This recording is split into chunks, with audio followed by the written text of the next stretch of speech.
I'm not going to give him a lot of introduction. You met him yesterday at the Renewable Energy panel. He's going to talk about everything he's experienced now. And thank you. Nick, come on up. Well, good morning, everybody. It's good to see you again, and it looks like I have a presentation, so thank you for everybody that's been troubleshooting that. So I am currently the coordinator for Community Organizations Active in Disaster in Humboldt County. I kind of went over that a little bit yesterday. So these are like the NGO kind of network that exists and operates simultaneously with government, and we respond to major emergencies and disasters across Humboldt County. And then because Del Norte and Trinity are still seeding their COADs and VOADs right now, we're also supporting those two counties as well.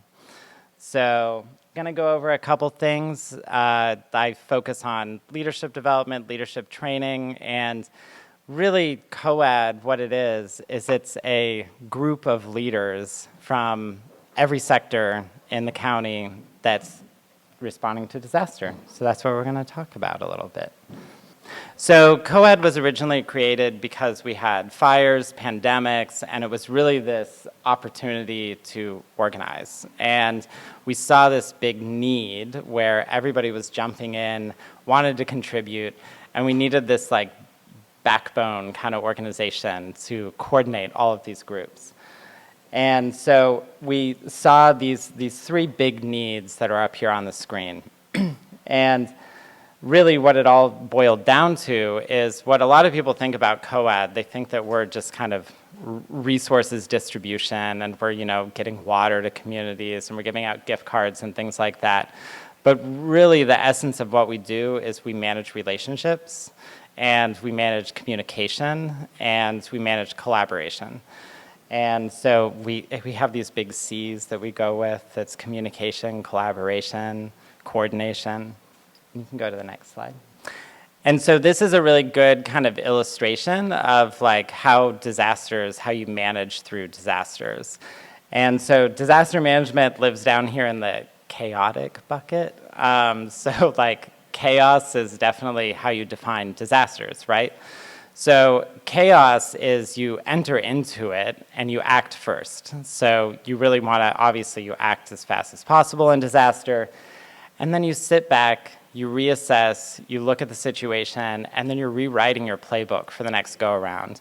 Everything we do in disaster sets precedence for what we do the next go-around. So we're basically rewriting and throwing out our playbooks every single time we go through disaster. And so this is just a basic illustration of the purpose. So we focus on prevention, mitigation, protection, preparedness, response, and recovery. So the recovery piece is that's the one part that COAD doesn't really focus on, but we're the bridge into recovery. So COAD really exists, and there's these two big parts in disaster response. There's a relief and response era, so that's like right when disaster happens, you're on the ground, you're with the community in the moment, and then you phase into the recovery cycle. And so where we're at right now, I'm gonna reference a lot the experiences in Rio Dell and from the December 20th earthquake that just happened.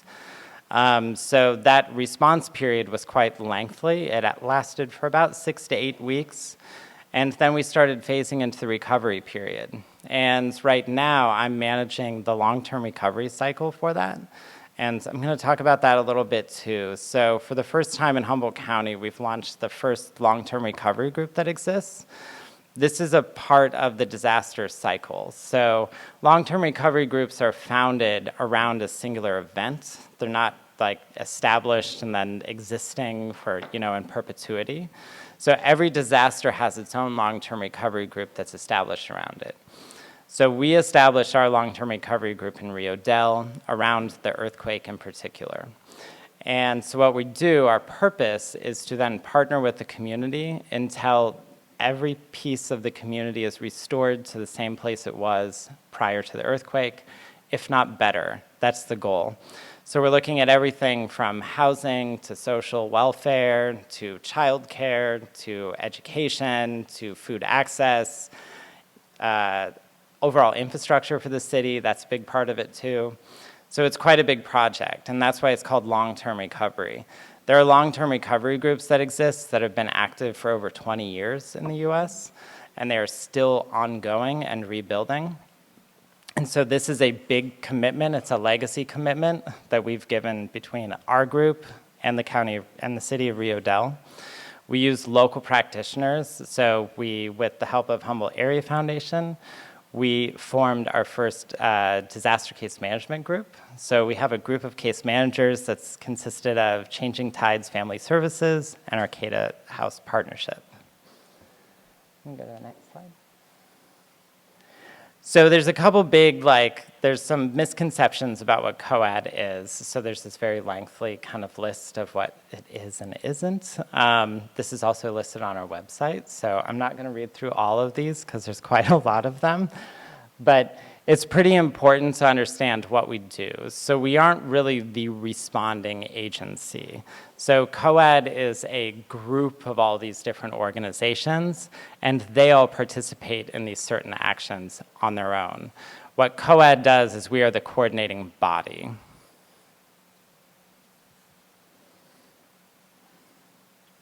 So the backbone of what COAD is, where all the work happens, we break it up into working groups. And so these working groups are supposed to be representative of all the kind of operating pieces of a community. So this is a list of our current working groups. I kind of highlighted them with our most active ones. Some of them are still under development, and some of them we're still kind of building out and waiting on membership. Our tribal working group is one of our strongest working groups. So we have representation from all of the tribes on the North Coast. And they meet on a monthly, if not more than monthly basis. They coordinate not just around disaster now, they also talk about other needs going on, like in a blue sky period. And we're really proud of that group. And they've seeded other preparedness groups. That's led by Anita Huff from Blue Lake Rancheria, and she's been doing an amazing job. The Food Access Working Group, our chairs, actually, our co-chairs in the audience, Megan from North Coast Growers Association. And so we continue to meet during these blue sky periods, not to just develop plans for time of disaster, but we also focus on other issues. So in the Food Access Working Group, when the EBT enhanced benefits were being removed kind of globally in the US, we were meeting about that, and we were game planning what we were going to do about food insecurity across the county. And we have local representation from our food bank on that panel. And so this kind of goes beyond just focusing on disaster. What we're doing is we're really trying to build this large network that can be productive in time of disaster and blue sky periods. So this is a little bit of storytelling. So December 20th, this was kind of the big pivotal day for COAD. So 2 years leading up to December 20th, COAD was very much in the development stage. And it was being developed by two amazing women that were contracted to start it and organize it and kind of build a foundation of it. Jen Rice is sitting here. She's one of those amazing women. These two, absolutely. Allison Sterling is the other one, and she's not here today. But these are two of my biggest mentors, so huge shout out. So December 20th was obviously a really big day. Anybody that's in here from Humboldt County kind of remembers that. We did see one of the stronger earthquakes that we've seen in several years.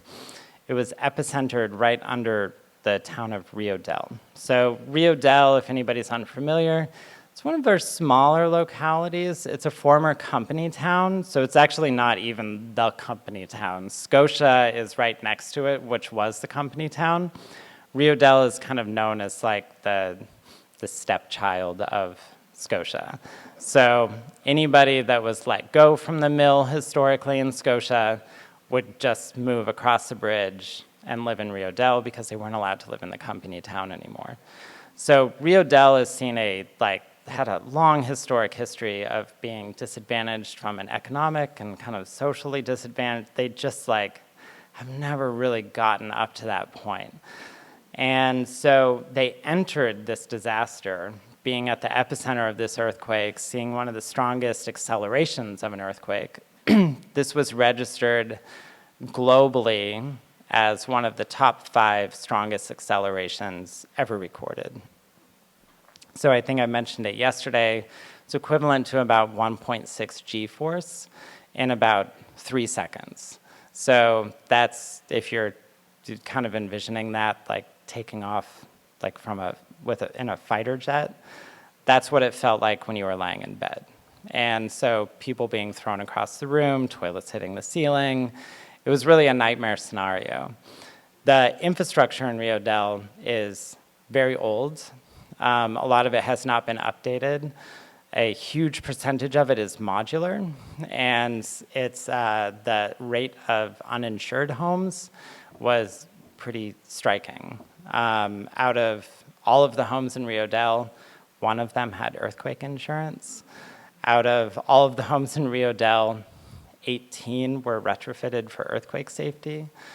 And so this town had really been like overlooked. So we hear a lot about like preparedness from our infrastructure standpoint of, we're earthquake ready and we've been focusing on this for decades, but we overlook a lot of these pockets of our communities, and Rio Dell was one of them.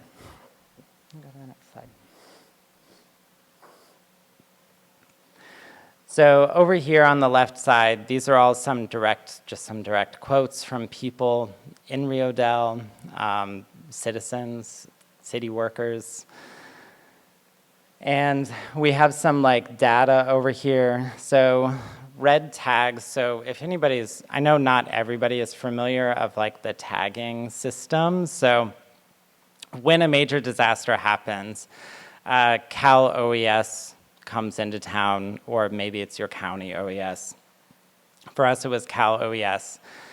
They activate some emergency engineers, and we had a team of probably about 20 plus engineers that Cal OES brought into town within 24 hours after the earthquake.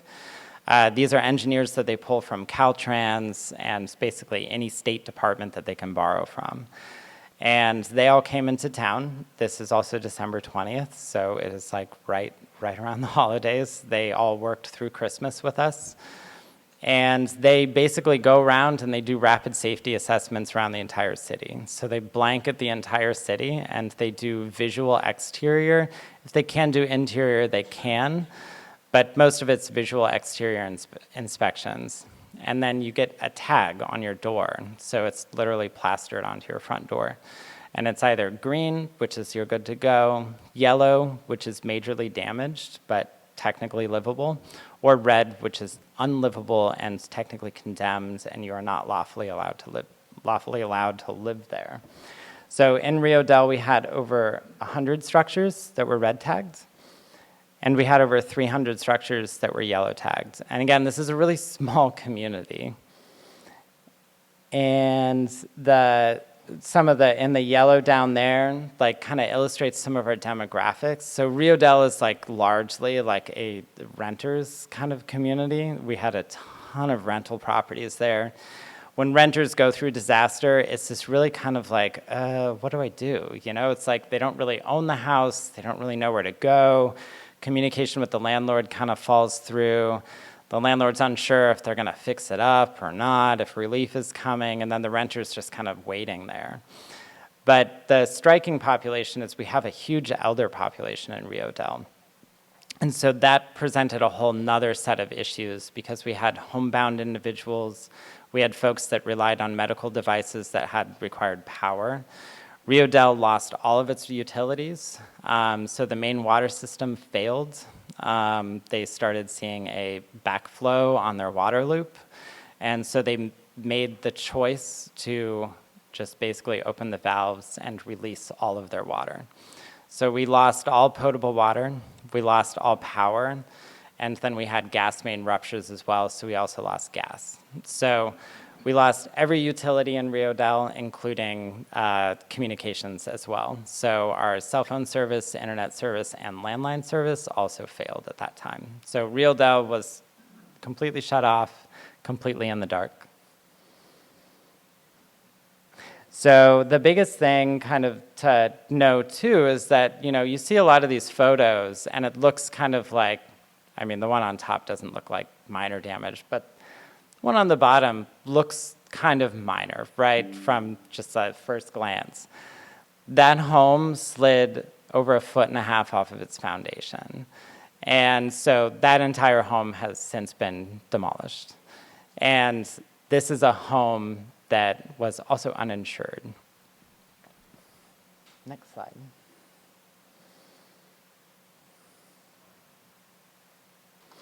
So the first thing that we realized, because keep in mind, like we are calling ourselves still at this point a baby COAD because we are still kind of figuring this out. We were still mid-draft on our playbook, so we were literally writing it as we were going along, which in some respects was kind of the healthiest way to draft a playbook, was to actually figure out what was working. Right now, we have a pretty solid playbook because we just did a trial by fire and kind of figured it out, boots on the ground. But what we did realize is that there's all of these conduits for supplies and donations, and they started coming from all these really angles that we weren't expecting. We had Lions Club that was offering trucking. We had the AMBET services that showed up with 2 tractor trailers full of duffel bags that had sleeping bags and pillows and toiletries in it. Go to the next slide.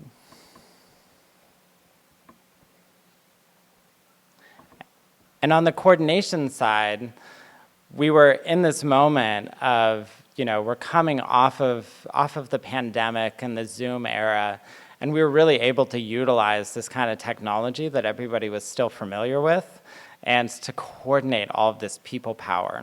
So we started up a nightly huddles, is what we called them. So we had Zoom meetings every single day for over a month, just about a month. And it was just the amount of people just kept mounting on it. So we were getting not just local partners, but national partners that were invested in what was going on. Some of those advisors that were on that call are still advising me to this day, and I work with them on the long-term recovery process. And we're also working together on some longer-term projects in terms of like building out actual resiliency centers in our county. So the biggest thing that a lot of people kind of misconceive is that COAD is just NGOs and that we don't interact with government. And this couldn't be like further from the truth. So the relationship with government is one of our biggest cornerstones.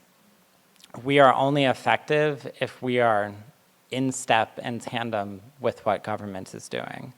Because our goals are to assist, backfill, and create opportunities within the gaps where government cannot act fast enough, where they need assistance, or where we have the supplies and they don't, and vice versa. And so what that relationship kind of also evolved as we started going on. Now we officially have a seat, COAD has a seat within our EOC, our Emergency Operations Center, when it's established. And so we are now kind of like the community representation within the Emergency Operations Center that's in like a bunker under the Sheriff's Department in Eureka. It's not the most pleasant place, but could use some fresh paint too. But we really learned how to work with all of these levels and agencies, from the county to the fire departments to the Sheriff's Department and Highway Patrol and Caltrans. It was just this beautiful kind of like eye-opening network that just blossomed. And a lot of these folks are still really good friends to this day.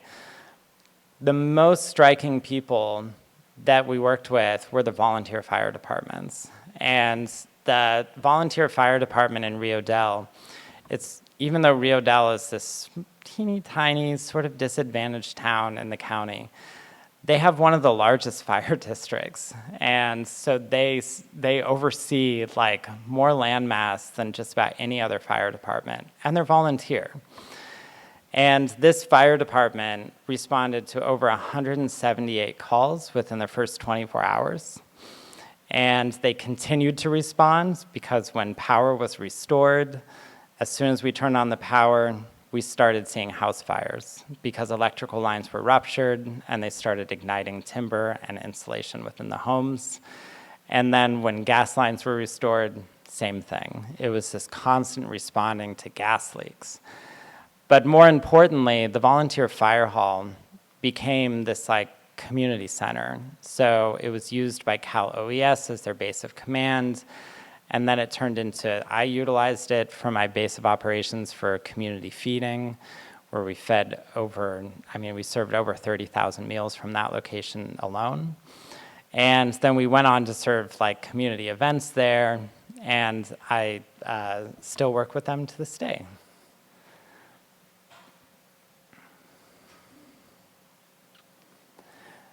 So there's a couple other layers to disaster that are most commonly kind of overlooked. And the biggest one, and I think I also mentioned this yesterday, was that the striking thing to this disaster is the high level of trauma that we witnessed. And disaster trauma is like kind of lives in its own space. And it's like this odd combination of PTSD, anxiety, depression because you've lost so much going through the incident. But this trauma was not just a couple individuals, it was across the entire community. And we saw this from our first responders to our school teachers to just the residents down the street. And so we had to take what I kind of talk about as kind of this palliative approach to community well-being. And so we approached that by hot meals. Hot meals kind of became our like gathering place. That was our information exchange opportunity too with the community. We did start up like local assistance centers and these more official kind of like places where you could go and fill out paperwork and talk to an insurance provider and stuff like that. But these opportunities where we could bring the community together and like feed them a hot meal, break bread together, these became our most important opportunities to really check in with people, see what their needs were, and assess some of those gaps. We also focused on gatherings, and we held a couple of these community well-being gatherings. And we brought in folks from the CAL FIRE trauma team, which are amazing individuals.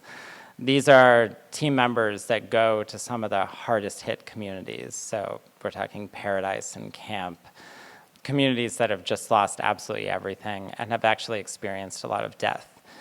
And so these people really brought us through and brought the community through on the understanding of this whole arc of disaster trauma. And then we also focused really heavily. One of our most important groups in COAD is they've renamed themselves as the Community Wellbeing Group. They started out as our spiritual and faith leader group. So it's a kind of like an unknown fact, like 98%, there's an actual certified like disaster counselor. Like 98% of the certified disaster counselors in the US exist within faith-based organizations. And so we have this amazing group of faith leaders, and they don't processize, they're just there to listen and support people. And so they still exist in Rio Dell. They are at the Community Resource Center on a weekly basis, and they just hold space for community members. And they have become like kind of these pillars of the community and of support. And they've pledged a legacy agreement to continue being there until the community is back on its feet.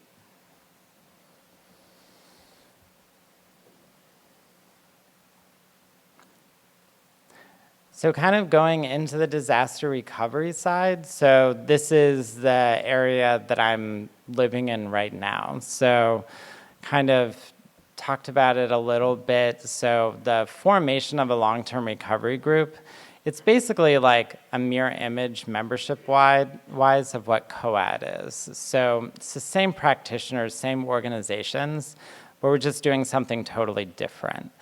So government does not participate in recovery unless you have a federal declaration or a state declaration. If you have a state declaration, California will come in and provide individual assistance. If you have a federal declaration, that's when FEMA comes in and provides individual assistance. Otherwise, it's considered a misuse of taxpayer funds, and government does not participate in recovery. So if you don't have these declarations, you rely on this community-led recovery process, which in itself has a lot of beauty to it, because these recovery practitioners that are running this process, like, they're not going anywhere. They're still going to be there when the process is over. And so what this means, the first kind of like backbone of this process was our case management system. So this is the engine behind the disaster recovery process, because you really need to build this relationship, have these navigators and these advisors that are working one-on-one with every survivor. And so what we had options to go, to work with AmeriCorps and bring folks in from out of state that would then work on these 6-week cycles. But we really opted to go with these like local organizations, because not only would we be like financially keeping the money in the local economy, but these were local social workers that were really dedicated to their community and supporting the people that just went through this event. Disaster case management in itself is a whole different type of case management, and huge shout out to Changing Tides in Arcata House, because they've been going through this learning process with us as we figure out how to actually run this case management process. There's a lot of like HIPAA and privacy stuff that you have to go through. We had to learn how to like use the software, and it was a whole thing. The most challenging part of disaster case management is because we're working with this very small, very, very small pot of money for a very, very large project. We can only really attend to the things that were as a result of the disaster. When you're working in a previously disadvantaged area, that's a really challenging proposition, because we're faced with saying no to a lot of people. There are more people that we can't help than we can help, because we just don't have the funding to solve all the problems in Rio Dell. What we are funded for, what we're almost funded for, is to solve the issues in relation to the actual incident, which was the earthquake. But what we can do is, while we're there, we can serve the community with our presence. We can provide navigation to other resources and agencies and programs within the county. That's all easy stuff for us to do, is to navigate these folks to a better place. So this is a very commonly used kind of chart, and that's called the disaster continuum. And a lot of people are really kind of like if you haven't been through a disaster and you're just seeing it on the news, your kind of assumption is like, okay, the disaster happens, some first responders come in, and then rebuilding starts, and then it's all done. Is absolutely not that fast. And so you look at kind of this timeline, and in general, for any disaster, even the most minor of ones, your general timeline is about 2 to 3 years. For a major disaster, you're looking at about 5 to 12 years. And that's what we're looking at for Rio Dell, really to get them back on track where they were prior to the event. So because this is a COAD sales pitch, these are some ways that you can get involved. A big part of COAD is that we transparently share our available resources. So we don't do any gatekeeping. We want to be in the know about what is available in our county. That is the biggest purpose of COAD, is the understanding of what we can do. And so then when the moment comes, then we can easily be like, okay, we got this, and now we know exactly what we need to call upon from outside of the area. And so we do resource surveying. So this is resources not just hard resources, but this is human resources, professional services, data infrastructure, everything. We also have an immediate needs group, so joining those. So these are housing, things of that nature. You can join the long-term recovery group. We're always looking for more people in that. And then there's a lot of local organizations that work tirelessly in your communities, and these are often very small and single-member organizations. Pay It Forward Humboldt is also, Jessica, who runs Pay It Forward Humboldt, is kind of like my kindred spirit. Her and I are both single-member organizations that run around, and Jessica and I just finished rounding up about 11 pallets of water during the wildfire season, just like kind of patchwork donations, and then figuring out how we're gonna move it to different tribal areas, running supplies up to Del Norte during the fires, and dropping off. We were getting requests. The Red Cross would call Jessica and I when they needed more pillows in their shelters. And we're sitting there on the phone being like, surely there's somebody else, but we can do it. Centro de Pueblo, Brenda is sitting back there in the corner. I would definitely encourage you to chat with Brenda. She's providing translation services, and she is one of my most beloved organizations in Humboldt County. She's serving the Hispanic and immigrant population in Humboldt County. And then Humboldt Area Foundation has their disaster response fund. So this was one of I personally utilized this to feed people. And Humboldt Area Foundation, our large community foundation on the North Coast with Wild Rivers Community Fund, they really took their whole staff and just transformed it into these kind of emergency responders from the grants and funding side. And so, instead of having to go through the long grant process and presentations and going through the board process, they were really intentionally cycling this money as fast as they could to get it down in the community. And seeing the actual representatives from Humboldt Area Foundation on the ground, riding along with me while I was driving up the coast, up to Oric to deliver meals when I had 1,200 burritos in the back of my Subaru. That was one of those moments where I was like, oh, this is a community foundation. This is what it's all about. And so, they do have this disaster fund, and I would engage with them. Allie Lee is sitting here from Humboldt. We have a couple people from Humboldt Area Foundation. Layla as well. Anybody up here can really let you know if you are interested in engaging with that program. And last but not least, you can join COAD. It's absolutely free. You do have to represent an organization. That's the only thing. And if you are government, you can as long as you have the approvals, you can be on the partner side of things. So members are NGOs, partners are governmental. Yeah. So I don't know. I don't think I have another slide. So yeah, Susan asked me I was like, well, what do you want me to talk about? She was like, I want you to talk about why you're doing this. And so it really all started with food for me. And so I come from the hospitality industry. One of the reasons why I got into the hospitality industry was, it sounds a little cliche, but it was that whole kind of just sharing a meal with somebody. And it's one of those most special and kind of sacred moments. It's the breaking of bread with somebody. Even the root word of hospitality almost comes from this shares with hospital. Because the first restaurants were these places where you could go, sit by a warm fire, enjoy the company of somebody else, tell a story, have some soup, feel nourished, and then leave and go about your life. And so that was always a really special thing to me. When I started seeing the intersection between what we could do in hospitality and food with people who were experiencing crisis, that was just my major kind of aha moment.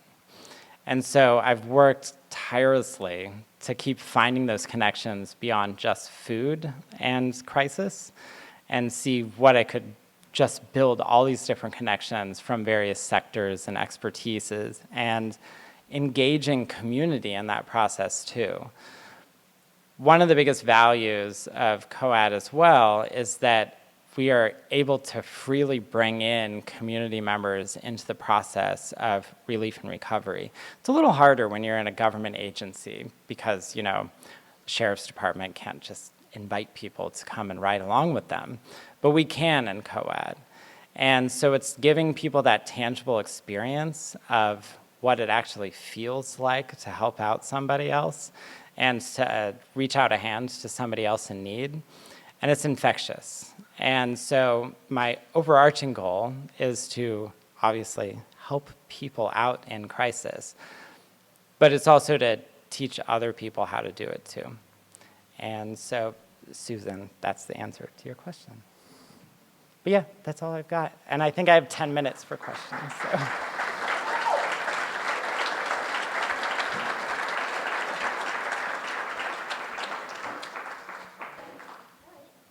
I'm Jen Rice. You talked about me earlier. And part of the reason why I formed this COAD coming out of Humboldt Area Foundation was because of multi-disasters happening at once, the COAD or the pandemic and fires. And because I want to acknowledge the folks from Lake County in the room. I lived part-time there through all those many years of firestorm and experienced how much that community came together for each other, and that it was the community and the community organizations and the businesses forming that unbreakable, resilient network through this work that just has so many ripple effects out into the community. So I just want to, Lake, Mendocino, Trinity, you just all, you know, you're all way ahead of us. So thank you, learn from you. And then I want to say in the business community, like looking at Greg, I mean, so business was our, like Guy Friday was the, in the earthquakes. So this is 200 earthquakes and 11 atmospheric rivers was what Nick's talking about, why he had thousands of burritos in a very short period of time. So multi-disasters. So the Chamber of Commerce, all I had to do was just text all day. We need this, we need that, we need this. He was on it. He had those business connections. The community business call that started up during the pandemic, all I had to do was call Greg. We need this, we need that, we need this. He had the whole business community network right there, super nimble, super able to act. The other thing I just wanted to note is that the fragilities identified through these kinds of collaborative efforts, the gaps in the systems, are hugely related to economic insecurities and things that can take out our economic development efforts at the knees if we're not working at them in advance. The backbone function of a network like this is irreplaceable. It is one of the most precious things a community can have because you can come for your people and the region can come for their people. This is what, you know, Nick's saying is that we were so connected to all the other counties and you guys were so expert at this, you were coming for us, then we could turn around and come for you. And there was a conduit that we could develop between each other that I don't remember seeing being in this region for 35 years really that well before. And the city of Arcata came up to me afterward because they were watching all of our daily meetings and daily emails, and they were like, how do we make sure this is built into our systems? That it's not just us volunteering for 16-hour days for months on end, because the other COADs told us, watch it. You're going to burn yourselves out and you're going to fail because I can see resources for you to keep doing this. So I just want to say there's a huge connective tissue between economic development and business community and disaster preparedness, and that we would be wise to figure out dedicated ways to support this work that Nick is talking about, which I will forever be grateful for.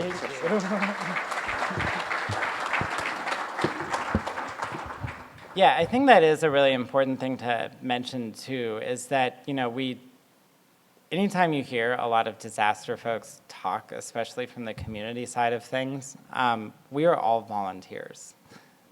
So this I added up the amount of hours I think that I worked, because we have to report our hours to Cal OES, because they want to know how many human hours went into the relief and response period. Like my personal hours were it was over 790 hours, I think, for when I tallied it at that point. On the incident, it's over 2,000 hours. So these are like, and I'm just one of those people. And so when you do see folks that are working on the community response side, like, you know, give them a high five or something. Like, we're very much kind of the overlooked part of it. And that goes beyond just like, you know, the volunteering and, you know, the underpaid aspect of it. But there is a big emotional load that we carry too. There was every single night that I left Rio Dell, it was like a routine where I would sit in my car and I would cry for about 45 minutes. And then I would get on the road and I'd drive home. And that was every single night for about 2.5 months straight. So it's like you absorb and you hold space for everybody that you're helping. And then you kind of got to let it out. But so just give your disaster folks a little bit of love, because they're more often than not going to be there for you when you need them.